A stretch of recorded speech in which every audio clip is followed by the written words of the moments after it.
बिस्मिल्लाहिर्रहमानिर्रहीम। अस्सलाम वालेकुम इन्वेस्टर्स। अगर आप दुनिया के 8वें अजूबे के मतलब जानना चाहते हैं जिसको कंपाउंडिंग कहते हैं तो ये वीडियो आपके लिए है।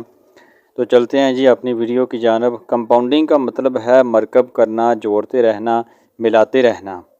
ये एक ऐसा अमल है जिसमें असल रकम पर हासिल होने वाले फ़वाइद को असल रकम में शामिल करके मज़ीद फ़ायदे हासिल किए जाते हैं। मिसाल के तौर पर अगर आपके पास 10,000 रुपये हों और आप उन्हें 18% सालाना के एवरेज रिटर्न पर पाकिस्तान स्टॉक एक्सचेंज में इन्वेस्ट कर दें तो 1 साल बाद आपके पास 11,800 रुपये हो जाएंगे, यानी कि 18% आपको रिटर्न मिलेगा।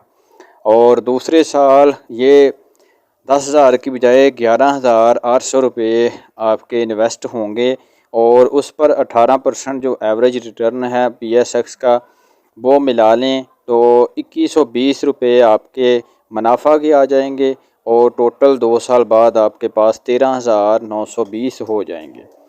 अब आ जाते हैं तीसरे साल पे।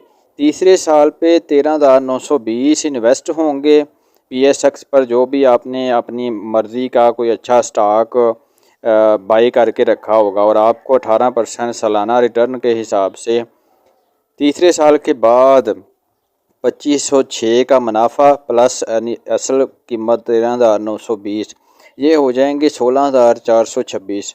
अब आ जाते हैं चौथे साल। चौथे साल 16,426 रुपये इन्वेस्ट हुए और फिर 18% जो कि एक एवरेज रिटर्न है PSX का, वो साल के बाद आपके पास 2957 मुनाफा के और 16,426, ये हो जाएंगे 19,383।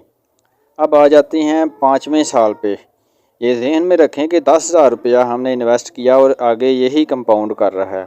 5वें साल 19,383 रुपये इन्वेस्ट होंगे और 18% रिटर्न मिलेगा और टोटल मुनाफा की रकम 3489 होगी प्लस 19,383, टोटल हो जाएंगे आपके पास 22,872। तो देखें, हमने इन्वेस्ट किया 5 साल पहले 10,000 रुपये और हमारे 22,000, यानी कि 5 सालों में हमारे डबल से भी ज़्यादा पैसे हो गए। और हमने इसमें कोई चीज़ एक ही दफ़ा बाय किया और उसका ही रिटर्न आता जा रहा है और जो डिविडेंड आ रहा है वो तो मैं आपको इसके साथ गिनवा ही नहीं रहा।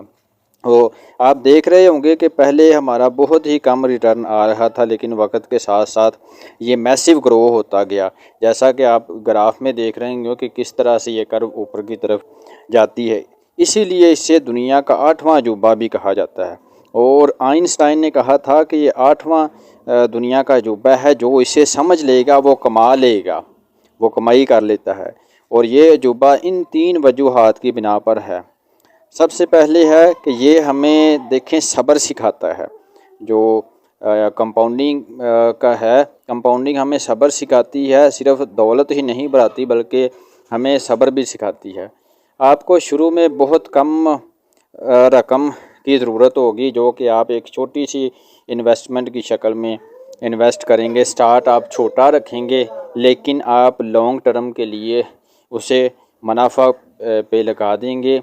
तो उसकी निस्बत जो बहुत ज़्यादा बड़ी रकम लगाते हैं, लेकिन वो रकम देर तक नहीं रखते, तो वो मुनाफा चाहे आपने 10 की जगह 20,000 लगा लिया हो, 2 लाख भी लगा लिया हो, थोड़े अरसे के लिए वो आपका कंपाउंडिंग जो है नहीं बनता। अब दूसरा इसकी वजूहात है हॉकी की तरह किक लगाना।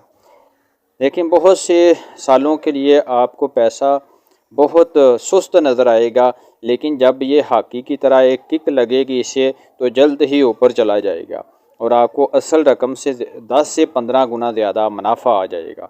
तो ये हैं कंपाउंडिंग के कंसेप्ट्स जो मैं आपको बताने की कोशिश कर रहा हूँ। तीसरे नंबर पे देखें, जो कंपाउंडिंग है इसकी ग्रोथ एक्सपोनेंशियल होती है। एक्सपोनेंशियल ग्रोथ में ये होता है कि देखें, हमारी ज़िंदगी में सैलरी या इंसान का कद आहिस्ता आहिस्ता आहिस्ता आहिस्ता बढ़ता है, जबकि कंपाउंडिंग की ग्रोथ एक्सपोनेंशियल होती है। पहले स्लो, लेकिन बाद में यकदम आपको एक अप्रोच मिलती है और आपके जिस तरह एक्सेलरेट हरकत करने लगती है गाड़ी, जितना एक्सेलरेट देंगे उतना ज़्यादा वो आपको तेज़ी से भागती हुई नज़र आएगी। इसी तरह जितना आप वक्त देंगे उसी तरह की जो इन्वेस्टमेंट है वो एक्सपोनेंशियल ग्रोथ में होगी। अब देखते हैं हम कि कंपाउंडिंग के कौन से पिलर्स हैं। तो नंबर 1 वक़्त है कंपाउंडिंग का पिलर, नंबर 2 है रेट ऑफ रिटर्न है और नंबर 3 मुश्किल मिजाजी है। नंबर 1 पे आ जाते हैं वक़्त। देखें जितनी देर आप रकम रखेंगे उतनी ही रकम के मुनाफे आप आगे से आगे बढ़ते जाएंगे। ये एक बिल्कुल प्याज की तरह है कि जो छोटा प्याज होगा उसके बल कम होंगे, लेकिन जो बड़ा प्याज है उसको काट के देखें कि उसकी कितनी ज़्यादा आपको नज़र आएंगी ये जो लेयर्स होती हैं। तो ये लेयर्स उसके ऊपर वक़्त की लेयर्स होती हैं। इसी तरह आपका पैसा कंपाउंड करते करते बहुत बड़ा सर्कल बन जाता है। दूसरे नंबर पे देखें रेट ऑफ रिटर्न। जितना ज़्यादा रेट ऑफ रिटर्न होगा उतनी गेंद आपकी दूर जाएगी और इतनी रकम आपको मुनाफा के लिए ग्रोथ मिलेगी। तो ये होती है रेट ऑफ रिटर्न। मैंने आपको 18% के हिसाब से बताया। कुछ लो रिस्क में 10% रेट ऑफ रिटर्न होता है और उसके बाद कुछ ऐसी इन्वेस्टमेंट होती हैं जहाँ पे 20%, 30%, 50% तक आपको रिटर्न मिल सकता है। तो ये होता है रेट ऑफ रिटर्न।